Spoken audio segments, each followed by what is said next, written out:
ஐந்து கரத்தனை யானை முகத்தனை இந்தின் இளம்பிறை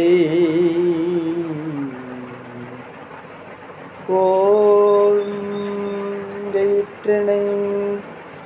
நந்தி மகந்தனை ஞான கொழுந்தினை உந்தியில் வைத்தடி போற்றுகின்றேனே. விநாயகப் பெருமான் 5 கரங்களை உடையவன், யானையின் முகத்தினை உடையவன், இளம்பிறை சந்திரனை போன்ற தந்தத்தை உடையவன், சிவபெருமானின் மகன், ஞானச் சிகரமாய் விளங்குபவன். இத்தகைய பெருமாளை மனதுக்குள் வைத்து பெருமானின் திருவடிகளை வணங்குகிறேன். திருச்சிற்றம்பலம்.